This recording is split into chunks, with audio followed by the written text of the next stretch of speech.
लेकिन शेर अफजल साहब, आपकी जमात के अंदर भी तो बहुत सारे कंफ्यूजन है, वहाँ पे भी तो एक यकसुई नहीं है, वहाँ पे भी तो लीडरशिप का फुकदान है।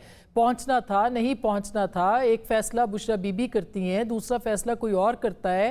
ये जो कंफ्यूजन है, ये क्या पाकिस्तान तहरीक इंसाफ के अंदर इसका कोई इसकी इंट्रोस्पेक्शन हो रही है? कोई इसका कोई एहतसाब इस पर भी इसका हो रहा है कि अगर रियासत जिम्मेदार है तो जमात भी उतनी जिम्मेदार है जो लोगों को वहाँ पर तक लेके आई और उनके साथ खड़ी नहीं हुई? यानी आप ये समझते हैं कि पाकिस्तान तहरीक इंसाफ के वर्कर्स के डी चौक आने की सजाएं बहुत है।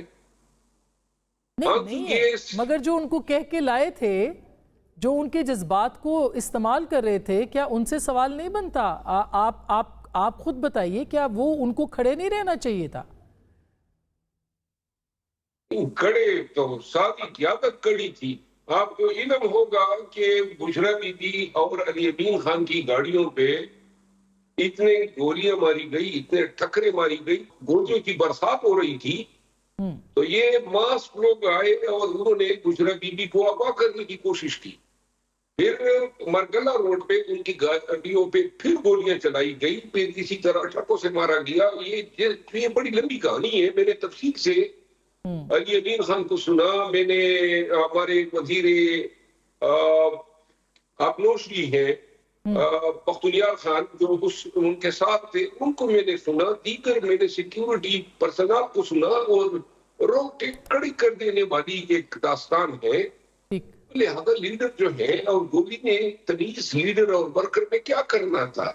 ये जो बारिश हुई, जो फिजा जो है गोलियों की तड़तड़ाहट से गूंजी है, वो हेबत तारी करने वाला सीन था। रात का अंधेरा था और सरासीन की अफरा तफरी जो है वो फैल चुकी थी। तो इस हालत में ये कहना कि लीडरशिप वहां मौजूद नहीं थी, लीडरशिप एक तो तरीकी थी, बिजली उन्होंने ऑफ कर दी थी, कोई माइक नहीं था, कोई तरीका नहीं छोड़ा था कि लीडरशिप वर्कर के साथ कम्युनिकेट करती।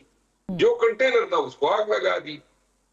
इन हालात में अगर अली अमीन खान जो है वो दूसरे बीपी अगर न होती साथ में, तो शायद फिर ये सवाल उनसे पूछा जा सकता था। लेकिन उसकी पहली ड्यूटी यही थी जो उसने पश्तून होने के नाते अदा की, कि उन्होंने खान की खाना की इज्जत जो है वो बचाई है, उसकी जिंदगी बचाई है, उसकी लिबर्टी को बचाया है। ठीक बात है, लेकिन मरवत साहब, ये इल्जाम तो खुद मिशाल यूसुफजई साहिबा लगा रही हैं कि कॉम्प्रोमाइज थी लीडरशिप, वो वहां पे खड़ी नहीं थी, वो साथ नहीं खड़ी थी, वो तो खड़ी थी। बुशरा बीबी साहिबा पे तो मलबा गिराया जा रहा है ना अब। तो इसका मतलब ये कि वाकई उनके जो इल्जामात हैं कि सारी लीडरशिप बाकी जो थी वो कॉम्प्रोमाइज थी।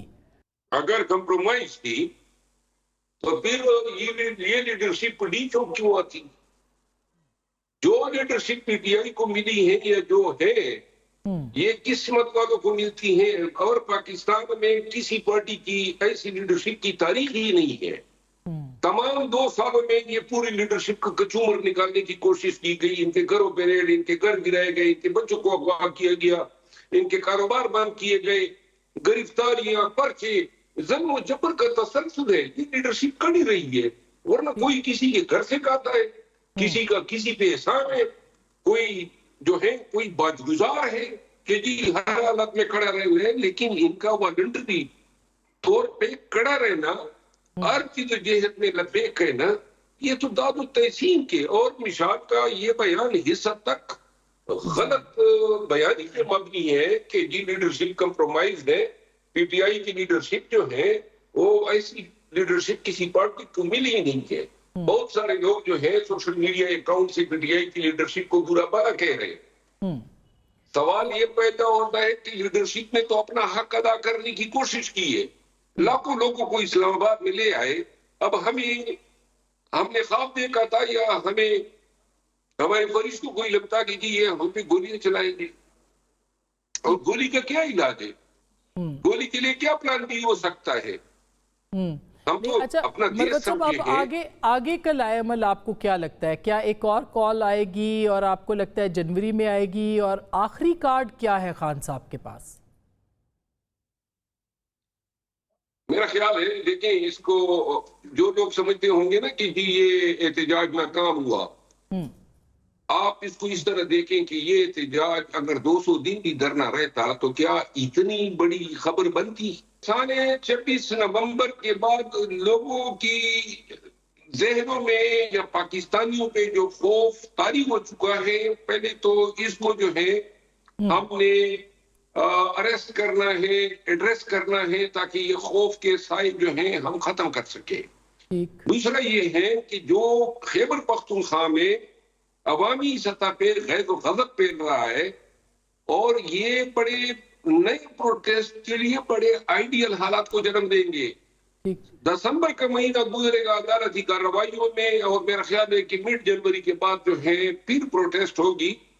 अब फैसला इन्होंने करना है कि इन्होंने दोबारा गोलियां बरसानी है या इन्होंने हमें हमारा हक देना है। और वो हक है इमरान खान साहब की रिहाई। बिल्कुल। और ये वो टाइम होगा जब प्रेसिडेंट ट्रंप जो हैं वो बाकायदा प्रेसिडेंट बन चुके होंगे और ऐसे वक्त में ज़ाहिर एहतजाज होगा तो फिर वहाँ से भी कोई फोर्स या कोई ताकत या कोई पैगाम आ सकता है।